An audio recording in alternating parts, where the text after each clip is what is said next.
علم آپ کتاب کے ذریعے سے، استاذ کے ذریعے سے حاصل کریں گے. تو استاذ کا ادب، کتابوں کا ادب، مدرسے کا ادب، یہ علم ہی کا ادب ہے. واسطہ لگا ہوا صرف اساتذہ کا ادب، کتابوں کا ادب، مدرسے کا ادب، جس شہر میں جس گاؤں میں آپ پڑھ رہے ہیں اس کا ادب. ہمارے اکابرین کے بارے میں تو لکھا ہوا ہے کہ اپنے اساتذہ کی گھر کی طرف رخ کر کے کبھی تھوک نہیں پھینکتے تھے. اتنا ادب ہوتا تھا. میرے استاد کا گھر جدھر ہے ادھر تھوک پھینکنا یہ بھی گوارا نہیں تھا. کتنا بڑا مقام عطا فرمایا. جا کے دیکھیے آپ گنگو میں چھوٹا سا چبوترا ہے، مولانا رشید احمد گنگوئی رحمۃ اللہ، میرے موبائل میں فوٹو بھی ہے. چھوٹا سا چبوترا، اس چبوترے پہ مولانا خلیل احمد سہارنپوری، مولانا یحییٰ صاحب کاندھلوی، مولانا رشید احمد گنگوئی، ساری دنیا کی کریم پہنچے رہتے تھے. چھوٹے سے چبوترے پہ پڑھاتے تھے. بغل میں بالکل چھوٹا سا روم ہے، اس میں جا کے مطالعہ مراقبہ کرتے تھے. دنیا پہ ان کا ڈنکا بج رہا. کیسا خلوص تھا، کیسی للہیت تھی، کیسی فنائیت تھی. اللہ کے لیے پڑھیے، اللہ آپ کے قدموں میں دنیا کو لا کے گرائیں گے. قسم خدا کی کر رہا ہوں، خلوص پیدا کیجیے. جب آپ کچھ حاصل کر لیں گے آپ خود ہی مشتہر ہو جائیں گے. اور آپ اپنے آپ کی تشہیر کے چکر میں پڑیے گا، گمنام ہو جائیے گا. قسم خدا کی. کوئی نہیں پوچھے تو پھینکے گا. خلوص کے ساتھ پڑھیے، دین کی حفاظت کے لیے، علم دین کی اشاعت کے لیے پڑھیے. خلوص کے ساتھ بالکل ساری دنیا سے کٹ کر کے کتاب کے ہو کر کے پڑھیے، تو پھر انشاءاللہ علم کچھ حصہ آپ کو دے گا. اور اسی کچھ حصے سے، چند قطرے سے آپ یعنی قطرے میں دجلہ اور ذرے میں صحرا بن کر کے پڑھیے گا انشاءاللہ. یہ مدرسہ جو ہے بہت پہلے ادھر آتا تھا جی، کچھ ایک حافظ بھی گاؤں میں نہیں تھا. آج دیکھیے کس کی دعا لگی. اللہ کے کیا انتخاب ہوتا ہے، حکمت کو میرا رب جانتا ہے. اتنا بڑا ادارہ کام ہو گیا ماشاءاللہ، دن دنی رات چوگنی. اتنے طلبہ ہیں، بڑی خوشی کی بات ہے. ماشاءاللہ یہ عربی کلاسز بھی شروع ہو گئے، سوم کے طلبہ بھی آگے. انشاءاللہ دن دنی رات چوگنی اللہ سے ترقیوں سے نوازے. ہمارے اساتذہ کرام سب جوان ہیں ماشاءاللہ، سب جوان ہیں، تازہ دم ہیں، فعال اور متحرک ہیں. کوئی شیخ اور مشائخ ٹائپ کے نظر نہیں آتے. ماشاءاللہ خوب محنت کیجیے، طلبہ پہ بنائیے. یہ آپ کی پونجی ہیں، طلبہ آپ کی پونجی ہیں. آپ گھر میں چھپے رہیے گا، یہ طلبہ آپ کو دنیا میں مستحر کریں گے انشاءاللہ. اس پہ محنت کیجیے. یہ آپ کا قیمتی سرمایہ اور متاع گرامایہ ہے. مدرسے کے جو ہمارے مفتی عبدالودود صاحب ہیں، اللہ انہیں لمبی زندگی عطا فرمائے. بڑے مخلص نوجوان ہیں، اللہ ان کی خدمات کو قبول فرمائے، نظر بد سے بچائے، حاسدین کے حسد سے بچائے، اور اللہ تعالیٰ ان کی محنتوں کو ثمر آور بنائے.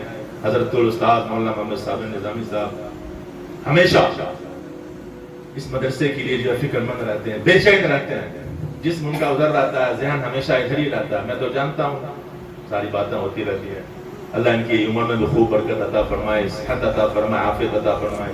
یہ اکابر علماء ہیں، اللہ انہیں بھی اپنے خصوصی حفظ اور امان میں رکھے، اور اللہ تعالیٰ لمبی زندگی عطا فرمائے. محنت سے پڑھیے اور اپنے گاؤں کا، اپنے علاقے کا، اپنے مدرسے کا، اپنے اساتذہ کا نام روشن کیجیے.